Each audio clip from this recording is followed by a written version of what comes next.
Hello, good afternoon, everyone. I want to welcome today our panelists, Geneviève from Fourmi Bionique, Steve from Henderson Brewing, Hello. Marc from truLOCAL, and Elliot from Brevitē. Everyone. I want to welcome today our panelists, Geneviève. And today we are going to talk about the supply chain. We need to understand what it means for us as businesses during the pandemic, after the pandemic, or I don't know if we are already after, right? We are still during, I think, to understand how our businesses are being affected. So first, please join me to welcome my guests. And I will start by allowing each guest to introduce themselves in like 1 minute or 30 seconds, and then we'll dive directly into the topic. So I will start with you, Geneviève. Can you please introduce yourself to our audience? Of course. Hi, my name is Geneviève Gagnon. I'm the president founder of a company called Fourmi Bionique. We're a granola manufacturing company, which also produces cereal and snacks. We've been in business since 2004. Our products are sold retail and food service across Canada and also in France. Very good. Thank you so much. My next guest is Marc. Everybody, awesome to be here. My name is Marc Lafleur. I'm the co-founder and CEO of truLOCAL. And what we've done is 5 years ago, we built a platform that allowed people to get easier access to value-added meat products. So things like beef, 100% grass-fed beef, pasture-raised chicken, RWA, so raised without antibiotic, pork. And the whole idea here is that the umbrella is focusing on local. So we want to make sure that we can connect people with producers and suppliers within their province. So been a wild year. It's a relatively young company. We were actually just recently acquired at the end of 2020 by Emerge Commerce. So it's been an awesome time and an awesome journey so far. I'm happy to be talking to you guys here today. Very good. Thank you so much, Marc. The next guest on my screen is Steve. Hi, thanks for having me today. My name is Steve Himel. I'm the founder and general manager of Henderson Brewing Company. I went to get a beer there to show it off. We are about 5 years old. Okay, no problem. Shoot me your address in the text. 5 years ago, we started this brewery. Now we're doing about 1 million liters of beer a year. We focus on the Greater Toronto area and are growing throughout Ontario right now and are looking to the rest of the world for total beer domination, but that'll be a slow process. That's great. I wish you good luck in this quest. Last but not least, Elliot, please. Hey everybody, I'm Elliot Kim. I'm one of the co-founders at Brevitē. We're a direct-to-consumer backpack brand based in New York City, in Brooklyn. Put simply, we like to say we do better backpacks, and so that entails, better quality, better materials, better function, and better impact. And so, this past year we donated $150,000 of bags to the homeless in New York City. And so I'm trying to take a totally different approach to how, backpack brands before us have come. And so we've been having a lot of success specifically over the past year, and so excited to share, some of our learnings. That's amazing. Thank you so much, Elliot. I will introduce myself as well very briefly to our audience. My name is Marc Zirka. I am here today in my capacity of Chief Strategy Officer with CIMMO, the Chartered Institute of Marketing Management of Ontario. And we are a not-for-profit organization, and I am a volunteer over there supporting the improvement of marketing ethics, especially within the young generation. And this is part of our mission. Now, to go back directly into the topic, and I know that we have just 30 minutes, so we want to maximize the time which we have with our great guests. And I want to start a general question, and then please feel free, I would say, anyone to start just giving your 2 cents on it. So we all are talking about the pandemic, the COVID-19 impact. And one question is that this movement of buying local and supporting local is really increasing. We have Elliot with us from the United States, and everybody else here is in Canada, between Quebec, Ontario, and I am here based in Halifax in Nova Scotia. So the question is, do you really think that the movement of buying local is here to stay, or it is just a period and then people are going to forget about it and then go back to their habit of buying from any supplier? Marc, I see that you are already unmuted, so probably I will just go with you first since since you are like this. So go ahead, give me your 2 cents on this one. Well, with a business name like truLOCAL, I kind of make it my point to know what's going on in what consumers are looking for when it comes to local. So for us, I think when you look at local, especially around food, local is one of the very few things that are happening in the food industry that are not a fad. So when you look at food, and this translates to a lot of different things as well, not just in the food industry, but you see a lot of fads coming up. There's an excitement over a new diet, or there's an excitement over a new material coming out. There's an excitement over the launch of a new shop. And you start seeing people get really excited about it. It's a bit of a novelty, and then it falls off. I truly believe that the one thing in this world right now, especially for what consumers care about most, is that local is a trend and not a fad. I think if anything, things are going to continue to get more and more focused on local as technology enables it. So one of the biggest issues people like to talk about is the cost of local. And if you look at over the past 10 years, it was always about being a Canadian made, or wherever you are. It could be locally made, was made in the country. And as you start seeing more of this connection to local suppliers, you start seeing more of this connection and this tech-enabled ecosystem where you can now get things delivered from within the province, or now even though, 100-kilometer radius. If that becomes available, people will go for it, and people are willing to spend a little bit more money on it if they know who they're supporting. And as you start getting these things closer, you start getting more in this 100-kilometer radius, you start knowing more of the faces and businesses behind where you're buying from because they're in your city or in your location. So you're willing to spend a little bit more for it. So personally, I definitely believe that local is absolutely here to stay. I also think that it's going to continue to get more, there's going to be more of an emphasis on local as we move forward. I don't think there's going to be a backtrack on that like there is in a lot of other things that are fads. Very good. Thank you. Thank you so much, Marc. Geneviève, what are your thoughts about this? I think it's a question of awareness, about raising awareness. We've been practicing local sourcing, for almost 20 years. And I think that it didn't matter as much as it does today. And I think people are more aware of the importance of local sourcing. So I think it's a change in mindset. And it's like people are discovering the importance of their purchasing decisions and the impact that they can have. And I think the local movement is contributing to diversity, diversity in the offer of products, from different sources in the supermarket, where before it was just a few players. And I think it's opening the door to having more people take part in the market shares. So I think it's really like, a movement that created awareness, and that it's here to stay, definitely.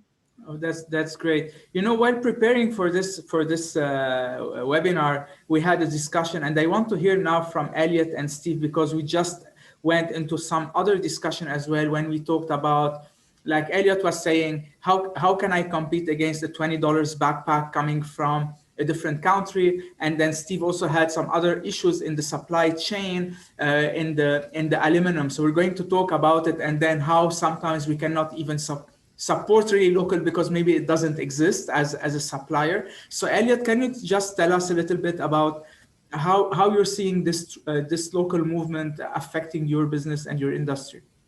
Yeah, so I think the local movement is amazing, and I think it's going to continue to grow. I think it's absolutely here to stay. There's much more conscious consumers, but in addition to that, I think, for us, we value, ethical supply chains. So even though, we produce overseas in Asia, in Vietnam specifically, and, we really value, good manufacturing partners over there. But I think in terms of the movement, like, the local movement is definitely growing, but, there's also just huge stratification right now between local and then just overseas production, race to the bottom pricing.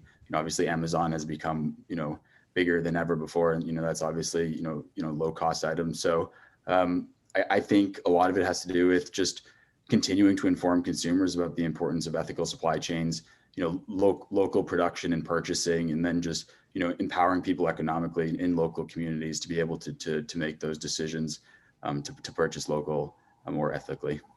So that's great. That's what we look at. Yeah. Thank you so much, Elliot. I think you mentioned something about communicating to consumer. I think I will go back to it once we hear from Steve to understand his point of view about the movement of buying local or supporting local.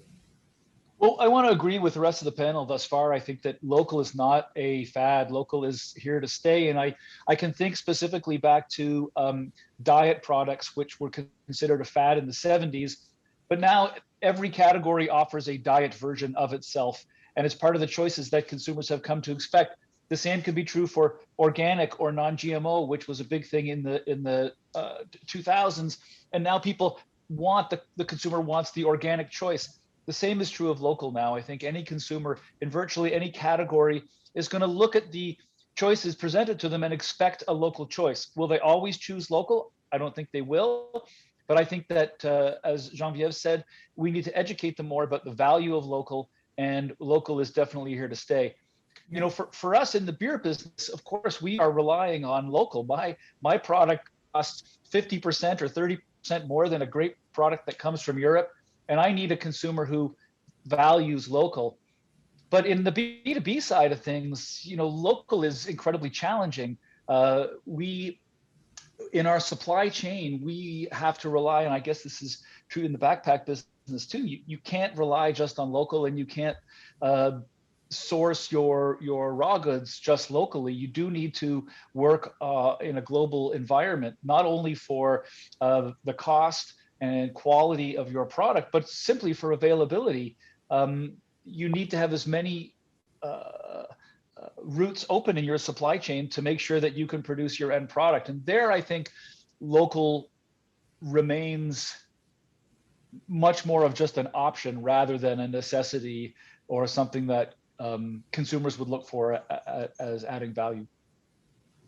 Okay, yeah, because we need to balance between how we source and then at the end the retail price, right? So that we can have enough consumers to consume our products, right? Rather than just having the flag of being local. Yes, Marc, you had something to say as well. I was going to say on the topic of educating customers, you know, I think that is a big part of it. And there is a consumer choice that has to happen, right? You know, I don't think any of us small businesses are going to be able to go and compete with Amazon pricing. So there does become a point in time where consumers have to decide what's most important to them. And some consumers are always going to go with price, and there's nothing wrong with that. But as a business, I think that's where it comes into adding as much value as possible, because at the end of the day, people know they want to support local, but you need to live up to that. And that kind of leads me down to the point where, you know, for the longest time ever, when you look at the VC model or any sort of startup model, it's been growth at all costs, acquire as many customers as you can, who cares about sustainability, profitability, just grow. And you really end up going after customers that don't want to shop with your business because of the core values. And like most of the business owners here, our core values are around supporting local and quality. You end up getting customers that are just going for a discount, which comes to bite you later on when you start churning them out. So kind of a point when you're looking at educating the consumer, it's also knowing which consumers to go after, because not everybody is going to be able to support local and pay the extra cost. So that was something that we've really noticed a lot at with truLOCAL, was refining who we go after to make sure we're going after people that really want to support local. They want the better quality product. That's a great point, Marc. And I think this is a great segue for me to talk about the second topic, which is, if we think that smaller businesses are standing a chance against the bigger ones on economies of scale. And in that respect, we have Shahzad, who was asking on the chat that is especially a question for Elliot, is that how are you able to compete against the American tourister who have backpacks for as low as $15? So this is something that is also talking about economies of scale and how we are going to, and as what you said, like against Amazon and the big guys. So what can you say about this, Elliot? So we don't even make our backpacks for $15. So yeah, if it was just about price, you know, we can't win, and we don't want to win on just price. And so, you know, we like to say, you know, if you're paying, you know, $95 for our flagship product, you know, you're getting a damn good product, you know, good inputs. It's going to last a long time, and you know, doing good in the process is important to us. And I think our consumers recognize that. And just you know, we oftentimes say, and this may be true for many of you, but our business model wouldn't have been possible 10 years ago. You know, internet has just totally democratized what we're able to do, and the consumers that we're able to access And so, you know, I feel like we completely stand a chance, and will continue to stand a chance as just, you know, consumers become more informed and these channels just continue to grow, you know, the Shopifys of the world. And so that's definitely. And Steve, I think also you have the same challenge, because you said last time that sometimes the imported beer is on the shelf for at least $1 under your price. And then how are you going to compete if you don't have the economies of scale of the large, I would say, importers here or exporters from Europe to Canada? Well, this is a point, again, that Marc raised just a few minutes ago. There is value, you know, we have to educate consumers on the value of local and what that means. And, you know, I'm trying to think of a good analogy. And right now the sun is shining where I am, and I could sit outside right now, it's -2 degrees, but I could close my eyes and there's no wind, and I could pretend that I was on a beach somewhere in, let's say, Jamaica. And it feels the same. But the truth is that that's not where I am. I'm in my backyard in Toronto in the winter. Part of buying local is the feeling that you get from supporting somebody, whether it's the entrepreneur who has gone out and started this company, whether it's the employees who work locally, or whether it's the way that your neighborhood or your city or your province, state, or country is reflected in the products that you're taking. I could just as easily buy a beer from Belgium, but Belgium, does that reflect me as a person? Not so much. I've only been to Belgium once for a few days, but a beer that's made locally for me, you know, I'm gonna feel like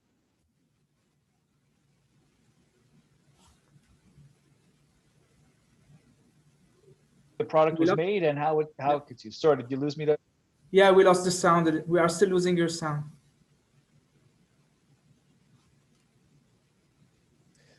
Sorry, I've dropped out for just a second there. Yeah, now you're back. Okay.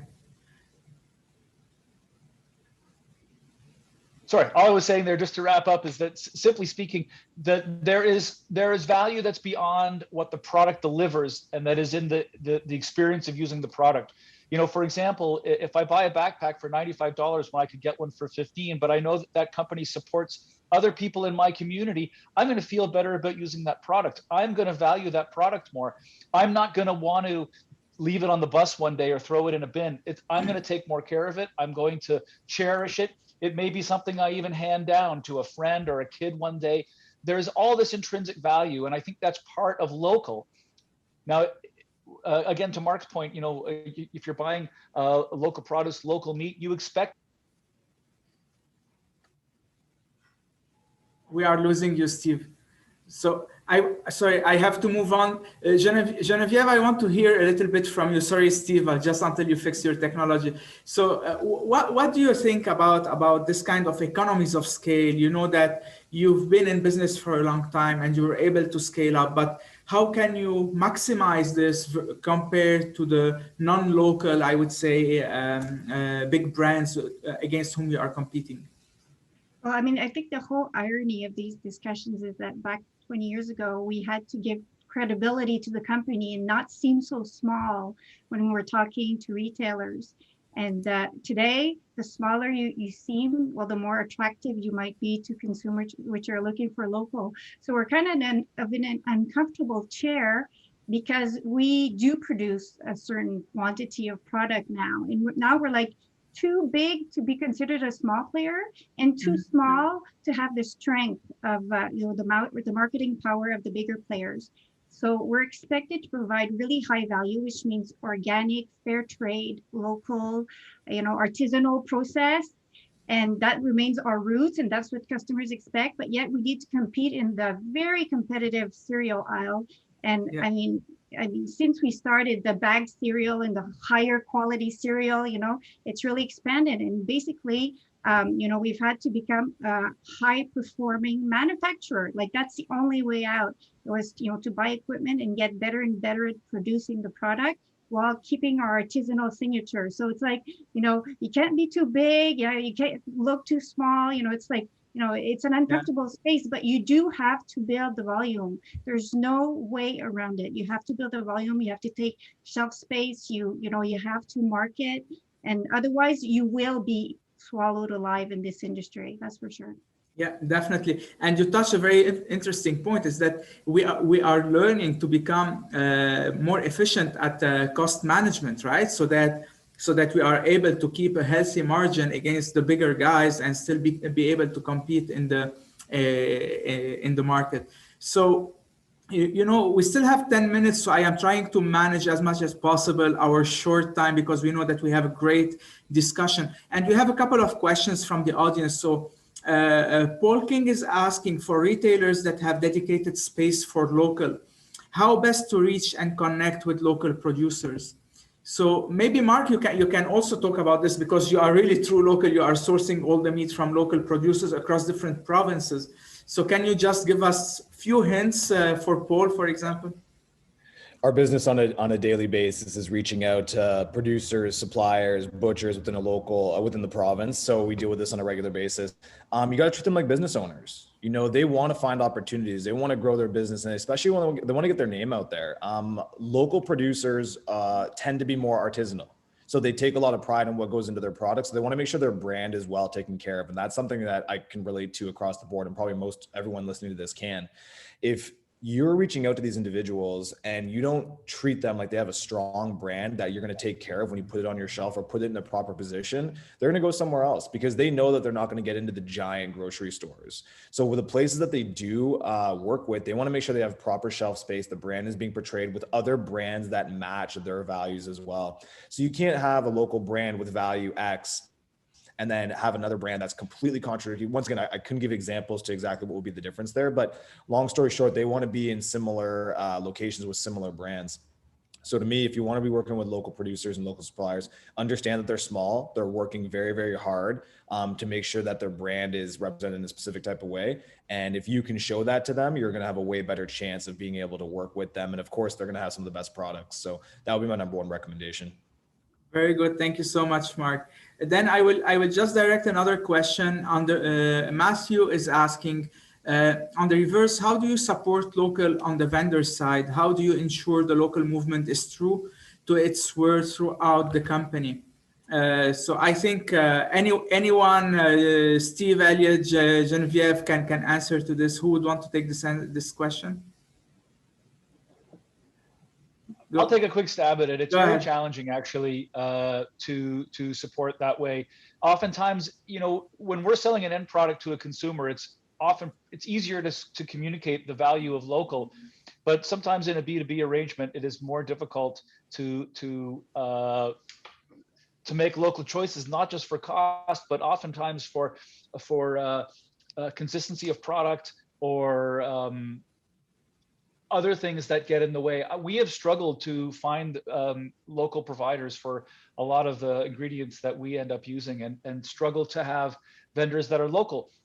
I think that is the next wave of local, that what we're going to start seeing is, you know, Marc started us off here, and I agree that local is here to stay on a consumer level. I think in the B2B world, when you're dealing more with vendors, the value of local and some of its potential needs to be better communicated, understood on both sides of the relationship. Very good. Thank you. Thank you, Steve. Geneviève, you have something else to add to this? Well, we source 12 different ingredients from Quebec.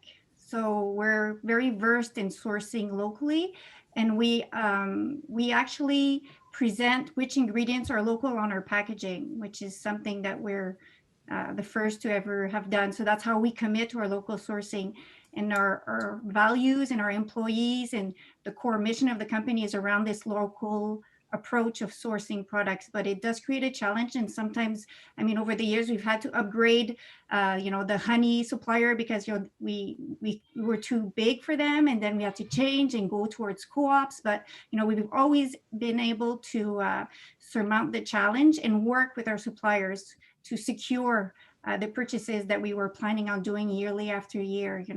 But it does create some headaches that other companies don't have. So you have to be very committed. Of course, very good. Thank you so much. Again, I am minding the time, and I can take one more question from the floor, and then we can start wrapping up as a panel. And here I have a question from Dr. Youssef. Just to tell you, Dr. Youssef is my boss. He's the president of CIMMO, so I have to take his question. Otherwise, I will be fired. Dr. Youssef is asking, certainly COVID-19 has disrupted the supply chain and unveiled some vulnerabilities around dependencies on specific countries. So what would be the new normal for your industry? Elliot, maybe you can talk a little bit about your industry as well and tell us if there are some vulnerabilities coming your way. Yeah, we talked about this actually in our intro call. I mean, supply chain is, you know, like any kind of process-oriented things, it can be very fragile. And so COVID-19 was a very big worry for us, and still continues to be. I mean, we produce a lot in Vietnam, and Vietnam has been, a lucky country, all things considered, with COVID, but still not out of the woods yet, of course. But we had to reconsider how we were purchasing, and for a small business, that's really challenging. Cash is always tight, no matter what industry you're in, and so for us, we made big inventory purchases at the beginning of COVID, just to consider what was going to happen, if disruptions occurred, and we couldn't afford to have our supply chain stop. And so that was just a conscious decision that we made, and are continuing to take into consideration, is just how can we create safety stock for us just in case there are any disruptions. Very good. Thank you so much, Elliot. I am really sorry we cannot take more questions from the floor, but we have also Walid, who is asking in general about what is the best way to dedicate balancing act between protecting consumers and creating a regulatory environment that allows brand to thrive. And then we have on the chat, Angelique McLeod is saying, local, I find, creates an emotional connection with consumers. There's a pride that consumers feel knowing it's from where they are. That's a powerful thing. So I am really sorry about everyone who is on the floor trying to ask questions. I strongly recommend that you connect with our panelists through the platform of DX3. Please, you can connect separately, chat with them, book a meeting, or send them later a message and connect outside of the platform if you cannot do it in these 2 days. And now, just in the remaining 3 minutes, I really want from each one of you, like 30 seconds, a wrap up about what you think about supply chain, how it is going to affect your industry, and how you see if you are stronger or getting weaker because of this environment. So I will start with Geneviève, because I know that you have to leave early. You're going on vacation. You are the lucky one. Yeah. Thank you. Okay, so basically, I think that going forward, we're not necessarily going to change the way we supply, because for sure we didn't have any problems with our local sourcing during the COVID, but I think that this whole crisis did help create awareness. It made my business stronger, and the demand for our products stronger, gave us some recognition. I think it created some core values, with the customers, which changed their approach to their purchasing. And in the end, we're as vulnerable as anybody, where we need to supply certain things such as packaging outside of the country, just like anybody else. And every time we look to source locally, it's never competitive. And, in the end, my customer is not going to pay the extra buck that it's going to cost if I change my suppliers to just be 100% local. So we need to make decisions. So I think that, this will make us stronger.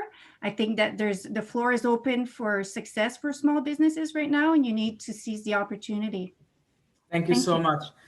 Marc, what are your closing remarks? Yeah, I think, listening to the panelists and just discussions abroad, the whole idea here is that supply chains are very vulnerable. And the further out your supply chain, the more vulnerable it is. So this is much easier said than done, but you see it with even, the vaccine rollout and other manufacturing. Us not being able to own that manufacturing creates risks down the line for there to be bottlenecks and headaches. So once again, easier said than done, but I think all business owners should be looking, not even from a consumer perspective, to try to bring some of that supply chain closer to home and more local. But from the fact that it makes it a lot easier to manage that supply chain, you're at less risk. For us at truLOCAL, obviously a lot of people understood what was going on with the meat shortages during COVID. And fortunately for us, we had none of those shortages because we were dealing with local suppliers. We had a lot of local suppliers to deal with, and we weren't stuck with a bottleneck that was going on with these large meat processing plants. So for us, it's really been about, we're looking to try to develop Canada's regional supply chains, primarily on the meat side of things. But I always encourage everybody, where possible and where it works with the margins and the business, to try to bring some more of that home. Not even from a consumer perspective, just it helps reduce your risk. So that's kind of my ending remarks on this. Thank you so much, Marc. Steve, in 20 seconds, can you tell us within 20 seconds? I just want to follow where Marc was going. He's absolutely right. We've learned a lot this year about supply chain disruption. And I think actually that as our small businesses grow a little bit larger, it's up to us to foster these local businesses. So for example, we have a hop grower somewhere in Southern Ontario. It's up to us to say, look, guys, we'll buy X number of your product in the hopes that you'll grow and then become a real supplier for us in the future. That's on us as business people. That's great. Thank you so much. Elliot.